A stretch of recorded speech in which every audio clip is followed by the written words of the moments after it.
What's up, y'all? It's Ryan with Automotive Electronics. If y'all been following the channel for a while, y'all know my dad John. He's been fixing clusters for over like 20 years, man. And today we got a little special job for y'all. We got this custom blue LED display for this 1999 GMC Sierra. The guy came in, he was like, hey man, I'm having problems with my cluster, I need it fixed. He came in, we showed him a bunch of these clusters that we've been doing. We got a whole stockpile of them, and I showed him this one. Kind of had some Miami Dolphins kind of coloring to it. It was like a bluish greenish, and you know, nobody wants to be a Miami Dolphins fan, so we had to change that. He wanted a darker blue. So we're gonna show y'all the before and after, and let's go check out that. All right, so here we got the GMC. It's pretty nice. The exterior can use a bit of work. I think this guy might have just bought it. But this interior is pretty smooth. It's got some nice blue, navy blue in it. I personally really like this truck. So we're gonna help this guy out and put this new LED in there. Now, I'll show y'all what the truck looks like normal.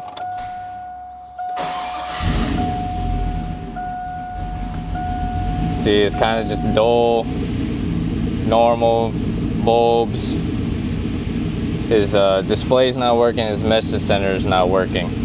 So we're gonna hook this guy up, we're gonna put this new cluster in, it's gonna look badass. A little darker blue in this one, and I realize that's Cowboys colors, but I'm sure it's their year. Now we're gonna show y'all what it looks like powered up right here before we put anything together. Now, it's gonna get a little bright.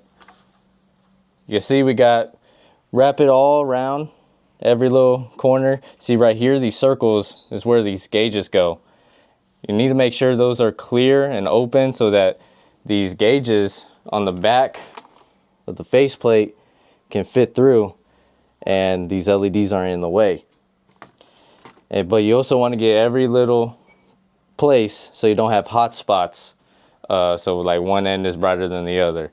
So you got to really, your best thing to do is plan out where to put your LEDs, and if you got a good plan, you got a good plan, you can execute it really good. So y'all want to be very careful, don't want to wedge anything in here. You also, most important thing, this is the thing that we mess up the most, and we always got to go back and do this, is never forget your trip meter.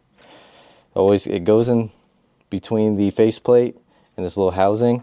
And then you gotta put this back on, and then you get your gauges. Make sure, feed it through the hole, and then make sure none of your gauges are getting hung up on your LEDs. Now you want to kind of just push them in. And once you kind of got some leverage with the gauges pushed into these little holes here, you want to go over here to the left. And you want to plug in the message center, because those are very important, of course. It tells you if your battery's dead or, you know, whatever. And it's pretty hard to get them in here sometimes. They're really precise, but with just a little finagling, you can get it in there just like that. Now you want to close everything up, squeeze it tight. You don't want anything loose, you know, then you get some intermittent problems if it's loose. Get it all together like this. Then you want to put your back housing on. Plug it, put this back housing on so everything that we put together just now stays together. You don't want to be too forceful with these. These are very easy to break. As you can see, this one's already kind of broken right there. But it still clips on as long as you got one side still attached.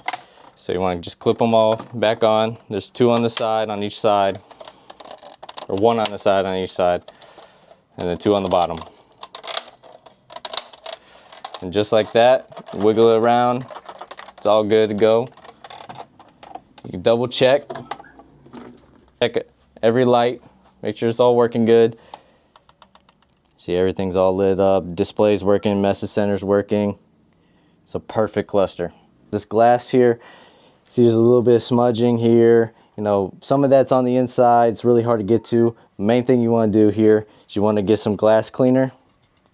You just want to spray it. Give it a good little spray.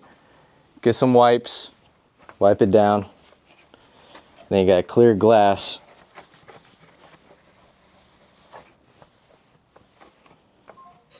And it's all ready to go. Now, lens is really easy to put on. You line it up. You line up the trip meter with the hole right there. Slide it on through. Make sure no gauges are, see this fuel gauge, sometimes if it falls down below and it's right where the needle is on the fuel, where it says fuel, it'll get stuck right there and you'll pin it against the faceplate, and you don't want that. So make sure all your gauges are out of the way. It looks all good. And then you just kind of right here where these screw holes are, just kind of want to press them, squeeze them together. There's some on the bottom right here too. And just like that, it clips on, ready to go. So we get a lot of customers that come in and they're like, hey man, I feel comfortable removing it myself. Can y'all do it? We say, yes, of course. You know, we charge a little fee for it because, you know, when we're taking it out, we're responsible for any damages. So, but I always tell them, hey man, if you just look up a little quick YouTube video, it's super easy on these, you know, later model American vehicles.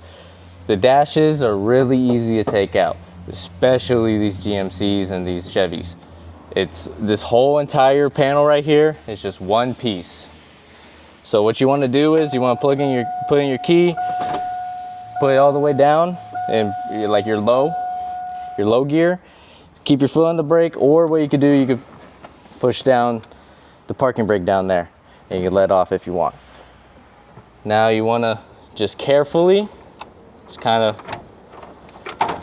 pry it off. It's really easy. You just go really slow, just pry it off. It's not supposed to be that hard to take off and on. These older American vehicles, they're really engineered really well. They were really simplistic back in the day. For, you know, purposes like this, your cluster goes out, you need to be able to take it in and out. So when you got it out like this, what you also want to do is put the steering wheel all the way down as much as you can. This is all, you know, it's as far as it goes, so you're gonna have to work with that.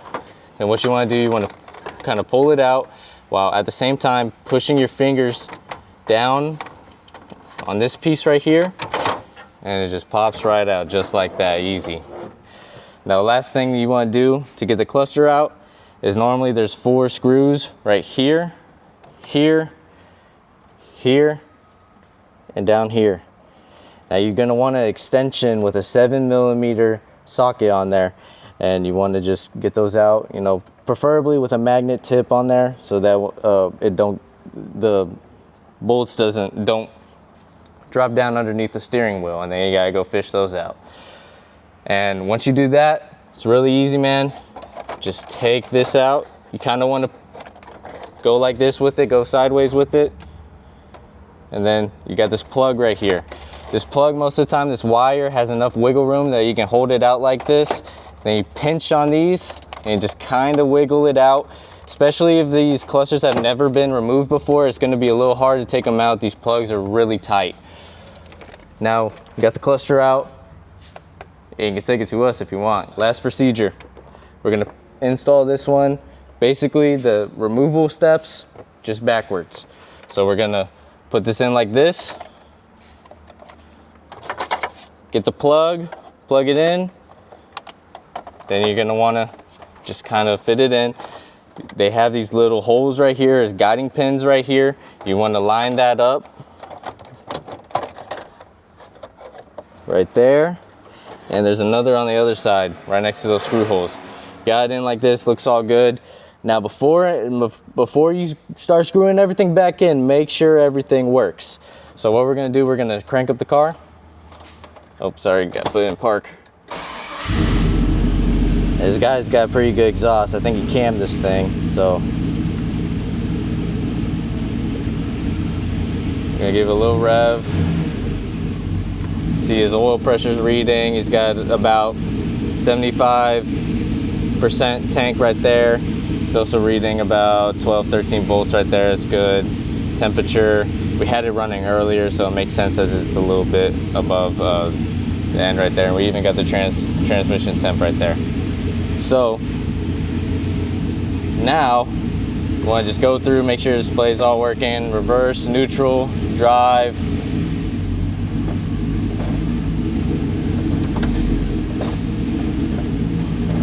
We got a little issue there. Right here, man, we brought in this different clusters, a known good working cluster. See if that Prindle problem was his truck or if it was this cluster. And as you can see, man, I'm in drive, third, second, first, and it's not reading, but it reads park, reverse, and neutral. So his problem is not with this cluster, it is with his vehicle. So, I mean, if he wants us to fix that, as a whole nother job. So we're gonna give him what he wants, and if he wants that fixed, then we can negotiate with him on that. So, but that confirms that our cluster right here, our nice LED one, is a good working cluster. All right, y'all. If you're ever wondering about this mesh sender and it's flashing security when you get a new cluster in there, these things don't got security. It's just to scare you. So don't ever worry about that. These clusters do not have security. The ones that got security are newer models. I believe probably, I think either 07 up or 13 and up on GMC. But Fords are a completely different deal. This 1990, I think 2000 and up, almost all of them have these. They got the security in them inside the chip with the mileage in them. Those need to be reprogrammed, and those need to. You can't just plug in a cluster like you know, from the junkyard. So on these GMCs, you're 1999 all the way to 06. Just plug it in, it works. Show y'all how to put this all back together. Really simple, just going backwards of the removal process. So we're gonna put this one in. Gonna put this bottom screw in first.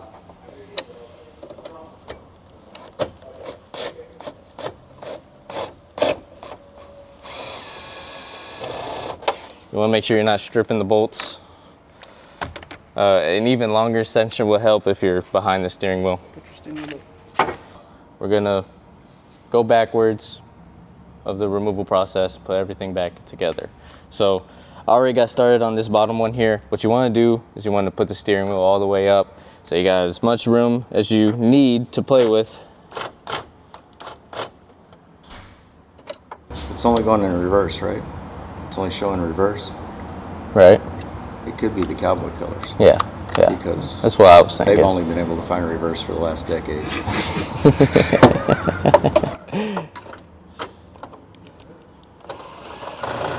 So like that, it's tight enough down there. Once you see it kind of go flush with the back of this right here, that's how you know it's all the way in. Now on these top ones, you want to do the opposite with the steering wheel. Put it all the way down so you got as much wiggle room as possible. It's also nice that Makita comes with a little flashlight so I can see as well.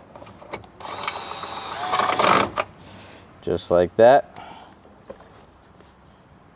2 down, 2 more to go. Now on this one right here, you want to put the key in. Put your shifter all the way down and get this. Just like that. And same thing, you want to do the opposite. On this bottom one, you want to put your shifter all the way up. Just like that, you got all 4 screws in. Now, when we're putting this big piece back on, you want to go all the way down to first gear. You want to fit it in like this. And then what you want to do is get past this hazard button. And what you want to do here, it's not going to just shove in. What you want to do is push down right here.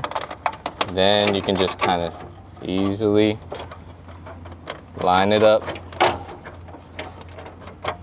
Just go nice and steady with it. These old vehicles, these dashes, they get real brittle and they can break really easy. There's some Fords out there, you gotta take this top off, you gotta pull forward, and My dad mistakenly tried to pry it down, and his fingers went through the dash. And it was like somebody just, you know, punched through it. You know, and those things are pretty expensive. They're not cheap.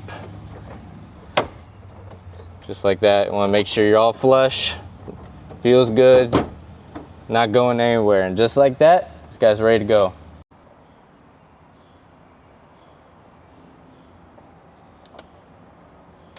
Oh, he's in first gear. There you go.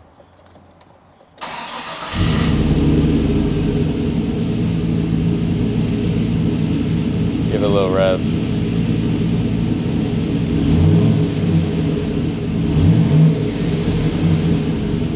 Alright, y'all, that's the end of this video. If y'all need any electrical work, got any questions, clusters, circuit boards, we even are starting to do some mechanical work now.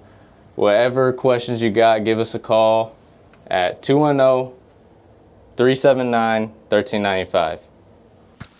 Okay, first YouTube video out of the way. How you feel about that? Pretty good. I thought it was pretty good. It's going I thought it was all right. going off the dome the whole time. That was pretty good. Yeah. Anyhow, any of those clusters you guys interested in, he's all into this new LED, you know, kid stuff with changing colors and making everything all frou-frou and pretty. So anything you guys need done like that, we're here for you. Automotive Electronics, 210-379-1395. Thanks for watching. Thanks for watching this dude. See you later. See you later.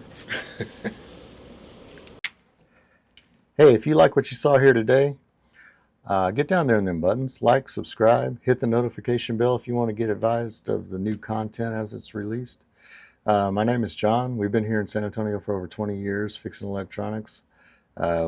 We specialize in automotive, but we definitely can fix any component level repairs you might need. The company is Automotive Electronics. You can look us up on Google, Automotive Electronics in San Antonio, and you'll find us every single time. Until next time, I hope all your repair attempts are successful. Hopefully you save yourself a little cash along the way. I appreciate you guys watching. Thanks a lot. We'll see you in the next video.